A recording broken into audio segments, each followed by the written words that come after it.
Hello everyone, আসসালামু আলাইকুম। সবাই কেমন আছেন? নিশ্চয়ই ভালো আছেন। আমিও ভালো আছি আলহামদুলিল্লাহ। কাছের এবং দূরের, বিদেশ এবং দেশ, যে যেখান থেকে আমার এই ভিডিও দেখছেন সবাইকে শুভেচ্ছা এবং স্বাগতম। আজকে আপনাদেরকে আমি সয়া ফিশ ফ্রাই করে দেখাবো। তো এটা কীভাবে ফ্রাই করতে হয় তা আপনাদেরকে আজকে আমি দেখাবো। তা চলুন আমি এটা কিভাবে তৈরি করেছি। যাই হোক প্রিয় দর্শকবৃন্দ, আজকে আমি এই ফিশটা এই সসটা দিয়ে খাবো। তো এই সসটা এতটা মজা যে কি বলবো। তো এই সসটা একদিন আমি আপনাদেরকে তৈরি করে দেখাবো। তো চলুন মাছ আমি কিভাবে ফ্রাই করেছি সেটা দেখাই। তো এখানে আমি আধা কেজির মতো সয়া ফিশ নিয়েছি। এটা বাজারে ছোট করেও কিনতে পাওয়া যায়, বড় করেও কিনতে পাওয়া যায়। তো আমি ছোট যে পিসগুলো বিক্রি হয় সেগুলো আমি কিনে নিয়ে এসেছি। এখন এগুলোর কিন্তু দাম একটু বেশি। সামুদ্রিক মাছ এখানে দাম অনেক বেশি। তো যাই হোক আমি এখন এর ভিতরে পেঁয়াজ, আদা, রসুন, শুকনা মরিচ, ধনের গুঁড়া, জিরের গুঁড়া, লবণ, সামান্য হলুদ, এখানে আমি কিন্তু সামান্য গরম মশলা ইউজ করেছি, সামান্য পরিমাণের গুঁড়া মশলা। তো সব দিয়ে মাখিয়ে আমি আধা ঘন্টা রেখে দিয়ে দিতে হবে যাতে মশলাগুলো এর ভিতরে ভালো করে ঢোকে। এখন আমি এখানে 2 কাপের মতো ময়দা নিয়েছি। ময়দার ভিতরে গোলমরিচের গুঁড়া দিব হাফ চামচ এবং শুকনা মরিচ দিব হাফ চামচ এবং সামান্য লবণ দিব। এটা দিয়ে কিন্তু আমি এটাকে ভালো করে মাখিয়ে নিব। এদেশের মানুষ কি করে, এই ফিশগুলো কিভাবে ভাজে হচ্ছে ওনরা শুধু কিনে নিয়ে এসে নিয়ে ধুয়ে রেখে দেওয়ার পরে ময়দার ভিতরে গোলমরিচের গুঁড়া, শুকনা মরিচ, লবণ, শুধু এই 3টা জিনিস দিয়ে ময়দার ভিতরে মাখিয়ে রাখে।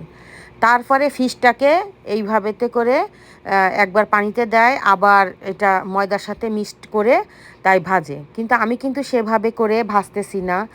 আজকে আমি আমাদের মতো করে ভাজবো, কারণ মশলা ছাড়া মাছ শুধু খাওয়া যায় না। আর আমার কাছে তেমন একটা ভালো লাগে না। ওরা তো মনে করেন এদেশে মানুষ একদম নর্মাল খাবার খায়, স্পাইসি খাবার খাই না। তো এজন্য শুধুই ওই ফিশটা সামান্য একটু শুকনো মরিচ, গোলমরিচের গুঁড়া, এই লবণ দিয়ে এভাবেই তারা ভেজে খায়।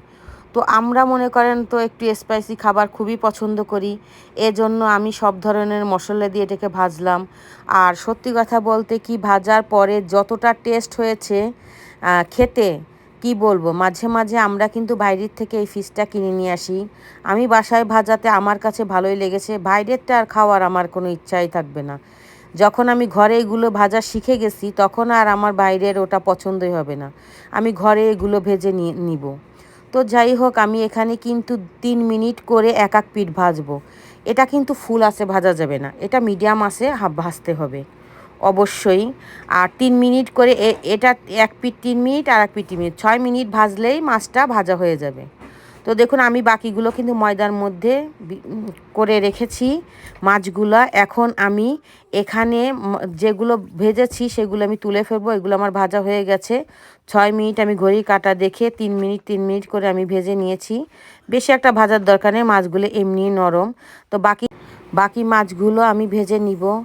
আর এরা কিন্তু মাছগুলা চুলায় দিয়ে 2 মিনিট থেকে 3 মিনিট ভাজে, একদম ফুল আঁচ দিয়ে মাছগুলো জালিতে করে ভেজে ফেলে।